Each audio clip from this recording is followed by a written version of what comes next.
we'd like to sincerely thank our Patreon supporters. Hey, what's going on, everyone? We are at the Alabama Gulf Coast Zoo. We were in Alabama because of the albinos, dropping them off at Monitor Ops and Exotics with CJ.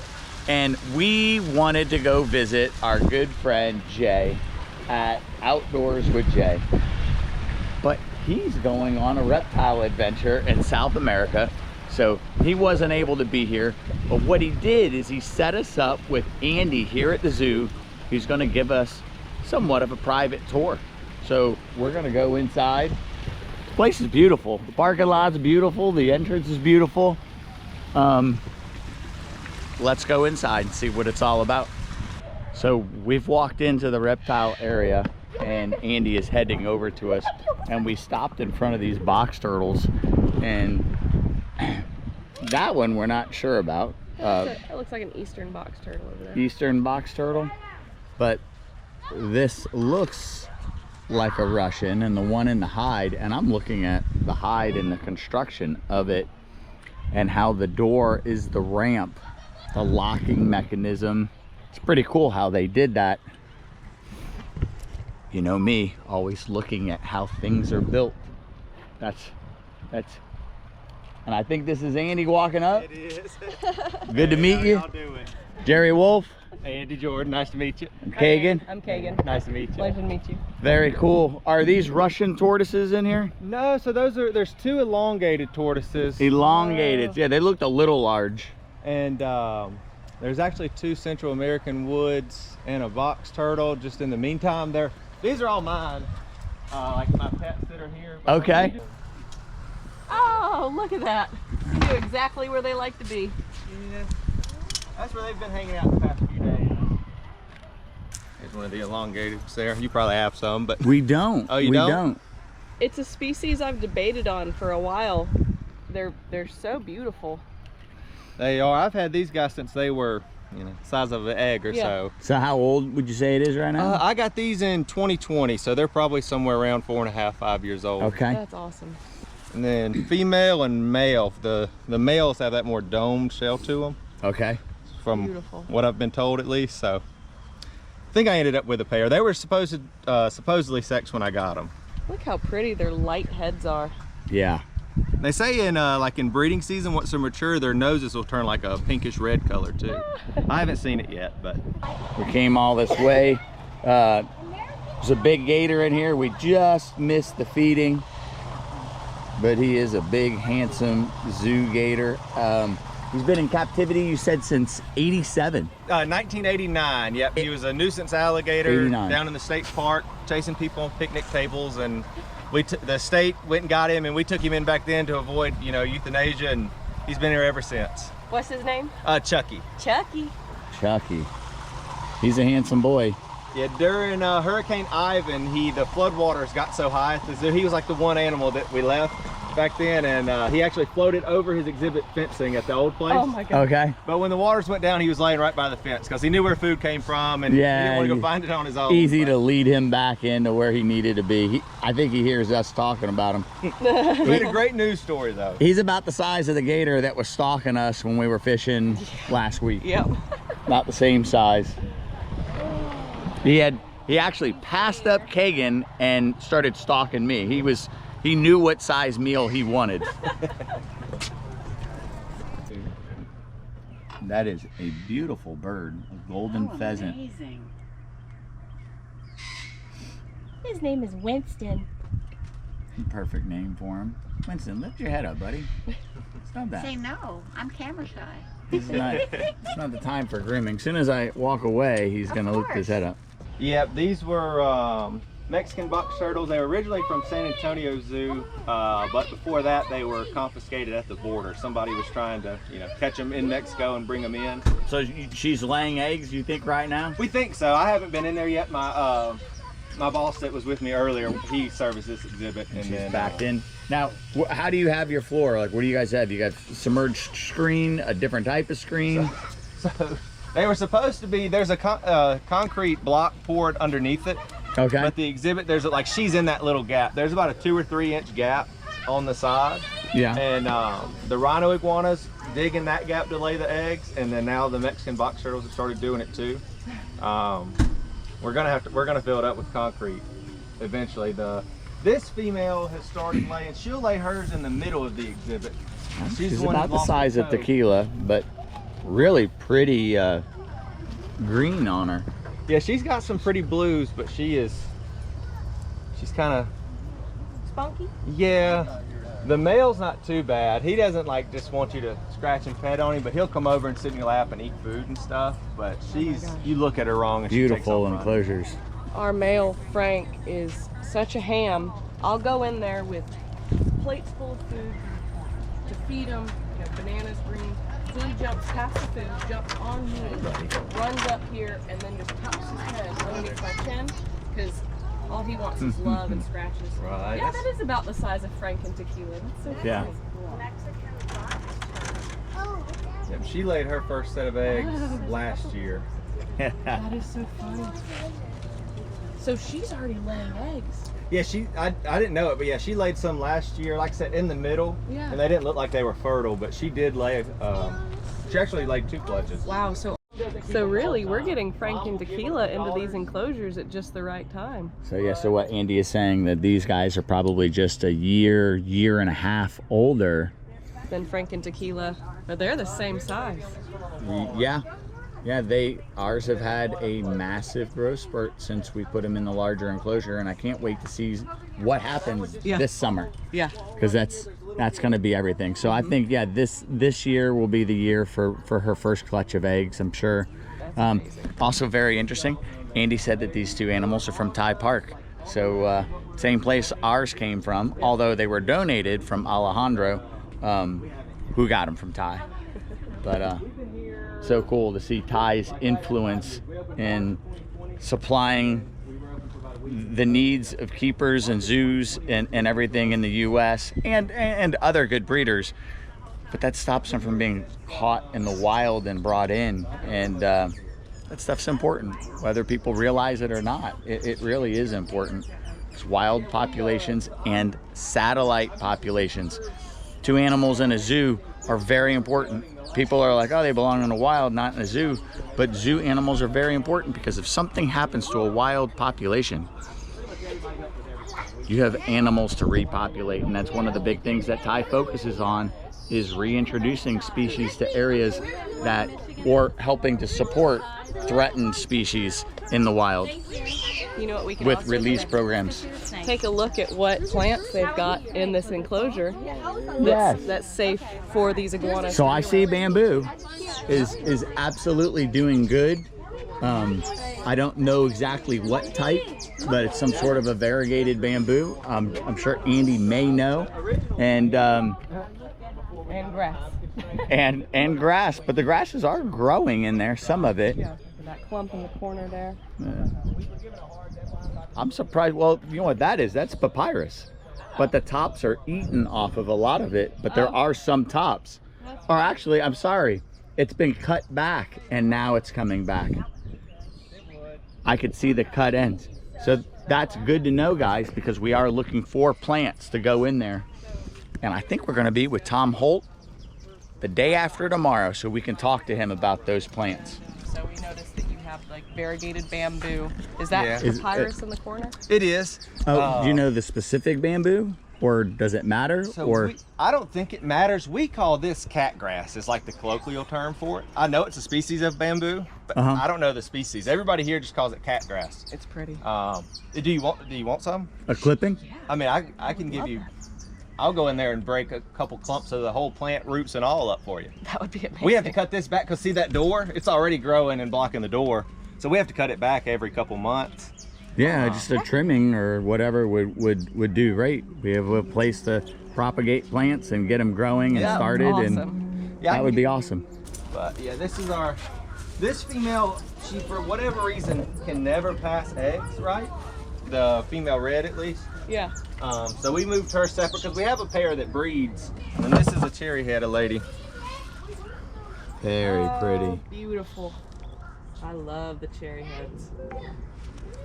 Yeah, I'm hoping they'll get a male eventually, and we can have them at least the cherry heads paired up. That would be cool. But yeah, we got some baby redfoots in there that we'd bred, and then we did put a dig fence on these, but yeah.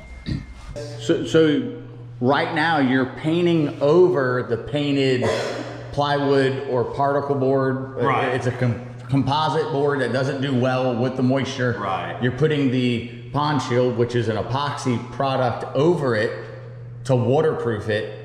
And what's gonna go in here? We're gonna raise it to where we can put about a foot of soil and make it bioactive, and then we're gonna have dart frogs and emerald tree boas in it. Oh, that's gonna be cool. And then we're planning on punching a couple holes through the back and making it kind of like a waterfall where it'll recirculate.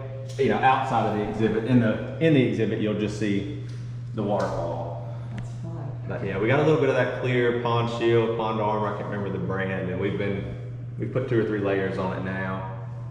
That's cool. Looks awesome. That's gonna be a cool exhibit. So I'm sneaking back to the beginning because Kagan and Andy are having great conversations about snakes, and I wanted to come back to this beautiful spiny tail. I hope you guys can see it well. I forget what Andy said, if this was the male or the female. I really do like this iguana. It really is a pretty animal. I really fell in love with the one at Tom Holt's place. And these were the rhino iguanas that Andy produced himself. And he was saying that the mom passed away after this clutch. So he's like, they're very special to him because it's really sad when you lose a pet, but when the babies can live on. Uromastics. There's so many cool animals, really pretty wood in the enclosures. I'm also trying not to talk in front of other people that are trying to enjoy the zoo, so I'm having to meander around everybody. I'm gonna walk back over to them The ones that lay eggs. where they're talking about all the snakes. They hold on to their follicles too long. But they have an enclosure with monkey-tailed skinks. Bred, but they keep their eggs inside, but those follicles stay inside and they age and they degrade. That is I don't know definitely how a it works. species that we will get again. And I would like to set up the monkey tails in an outdoor enclosure. That would make But sense. hopefully that next cycle will be more successful. They did really well when I used to keep them that way Thanks for before. that, because yeah, I didn't know, but that makes a lot of sense. Because yeah, they don't have, you know. I love their passing, personalities, don't their just come out. robustness, So, Sometimes. their prehensile tails, the environment they need. Oh, real pretty yellow anaconda right here. Oh, cool. Yeah, look at you. These she are great. is ancient. She's mid-20s. Oh, wow. We know we had her in 04. And that's another one where like the kind of the record keeping thing all got lost. That's a big yellow anaconda. Pretty blue tongue. I noticed the pothos growing in there. The blue tongue won't eat the pothos. He is not, They don't eat any. he hasn't. I've never kept them before. I mean, they will, so we feed them, for the most part, we like blend, especially him, he's a really old skink, and so we kind of blend everything together and make little cubes for him. Okay. And then thaw those out and feed him basically a blended up cube. Because that monkey tail would devour that pothos. Yeah, they've killed a couple of them. I'll whenever we trim them and stuff, I'll throw them in there and just let them have at it. All right, so we're over by the sulcata tortoise area. You see a little one eating on the hay right over there. But I just want to talk about the hides that they're using. I think they're purpose built for a different animal, but I see what everyone is saying about the human height doors to enter. So we need to switch our design a little bit, elevate it. I can add on to it, raise the wall, get a human sized door, and maybe even do a half door. So the tortoises are using the bottom half of the door, and we don't always have to use the top half, but just build it where it seals well, but something more that height and size, and still insulate it well. But it's a cool area for all the animals to come in and to feed and service. I think there's supposed to be emus and kangaroos and stuff like that in this area later. And the larger sulcatas are in the back area, but we can't get right next to it to film. So in this area in front of the bobcat, and you guys know that we've been showing you pictures of the bobcat that is patrolling our property at night. More box turtles, 3 different species. This one is really pretty in the water here. Looks happy as can be. Really nice little enclosures. All right, so we are standing by this really beautiful enclosure. There's another redfoot tortoise over there that we were just enjoying watching munch grass. There's a really cute sloth in here, but I'm just admiring like the construction of this habitat. It's got this pond area in here. There's the papyrus here growing up really nice, a nice elevated area. Some cool climbing areas for some kind of climbing critter. Oh, this is where the sloth adventure is. So they'll bring the sloth out and let the sloth climb around. You can sit on that bench. Oh, that's pretty cool that they've got the redfoots also walking around, but they have these little block-offs here to keep the redfoots contained in a certain area. Or even with this water feature, they have those stones in the water so the redfoots can't come over onto this side. Super cool. A really cool area here at the zoo is a sustainable garden. And this really is a good example of some of the things we're gonna have to build on the property. I know there's been a whole lot of talk about a trellis like this for some vining vegetables. Some of the above ground stuff, everything is labeled. Obviously some corn, really nicely done. Small greenhouses. I'm sure they probably have some local club that comes in here and weeds and changes what's in these gardens. Great thing for kids, I tell you what. Snap peas. Oh, I bet you they're gonna be good. What is this over here? Some beans. Yeah, we definitely need to get on this stuff on our property. It's a shame to be wasting so much time. That's a cool area. So here at the zoo, they do these special encounters and you guys can reserve your time. Sometimes it's a little bit additional to the ticket price. I think you get one encounter with the ticket price, but this is one of them. And you can come and feed the giraffes and get up close. Wow. What a beautiful animal. Okay. Hi. Wow. Oh, you're huge. Look how nice your eyelashes are. Yeah. He will try to take your hat or your camera. Like he loves anything with a strap. Yeah. Oh, Like book goodness. bags, purses, and he really loves sombreros. They look like hay. Oh, That's like his my favorite thing to try to get. That is so cool. So cool. What's his name? This one's Benjamin, and then the other one's name is Akela. Benjamin. Yeah. He wants his interaction. He doesn't want you to pet him. He wants to. Yeah. Like, I'm doing this for me. So amazing.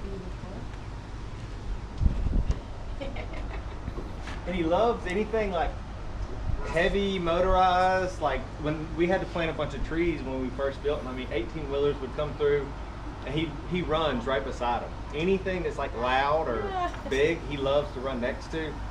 I think at the place in Ohio, the original zoo he came from, they used like a skid steer to clean the yards. And so I think he got used to like people he knew were always riding around in machinery. Yeah. So Kagan and I have to end the video over here. I have a special place in my heart for hogs and pigs. I used to have a pet wild hog, Rocky, and whenever we visit friends with them, we were just at a friend's house who have all sorts of exotic mammals, and they had some pigs in the back. We're like, we want to see the pigs. And this is a red River Hog. River Hog. That is a beautiful animal. Absolutely beautiful. And you brought some food to feed it? Yep, and we'll step in just a second. I'll shift him up, and then we'll step in, and there's a little drop gate, and I'll let y'all kind of drop the food for them, and we'll get a deck brush and let you scratch on them. Oh yeah, He's got unique ears. Like even the shape of his ears, those protrusions on his snout, that red color. Oh, hey, you've got a friend. That Holy Sally cow. just came out there. Oh my gosh. They're beautiful.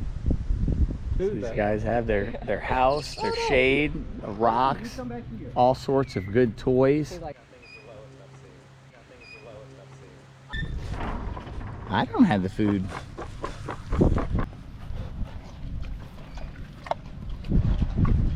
Oh, I need to throw more than one. Got it. They're just beautiful. Real pretty pronounced stripe down their back. Cool. So there's a sexual dimorphism between the two, where the males have a different structure of face than the females. But she still does have the ear tips and that side beard, just not all the bony growth for. But her ear tips are way longer. Yeah. Oh wow. I'm in love with these guys. So is this the kind of pig we're getting? Look at you. Not like the Zeiglers boar, their female who tried to eat your foot. Yeah, she did try to nibble. She's so pretty. Oh, tummies. Ooh.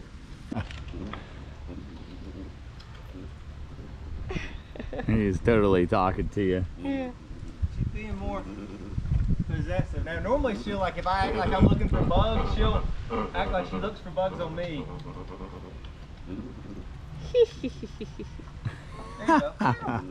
Get 'em. Oh my goodness. You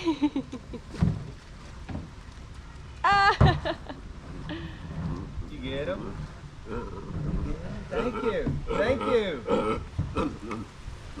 So I think I said we were gonna finish the video with the red river hogs, but I 100% lied. The more you look around, the more you see here. They have so many different areas. Really is a cool, smaller zoo to visit. But you can get close to all the animals, and they have really pretty aviary.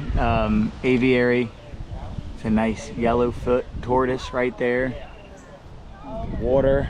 I'm missing the tour, but aviaries are so peaceful and nice. Even though I hear a macaw on the other side. They didn't get the mandarins yet. Oh wow. Maybe these are mandarins. Maybe they are. Tortoise drinking out of the pond. Yeah. Quail flying up to drink water like that. Maybe we should keep our quail in a giant aviary. Oh gosh. Kick it up another notch. And it's hard to see everything in here because they're so good about hiding in the trees. Yeah, I know there's a couple of like. It's beautiful. So if you guys are ever in the Pensacola, Gulf Shores area, even traveling through the lower state of Alabama, come by and check out the Alabama Gulf Coast Zoo. This place is beautiful. It's a young zoo. Everything is new. And like I said, there's still stuff under construction. Everyone working here that we got to meet was super, super nice. We thank you for the tour. You had fun? Yeah. I had fun. And we have had a discussion today about what Andy thinks would be the ideal Mammal addition. mammal addition to our property in the future. Not saying that we're jumping onto another animal right away or anything, but if we're going to do tours, we do want to have something else interesting on the property. So we've started that conversation today.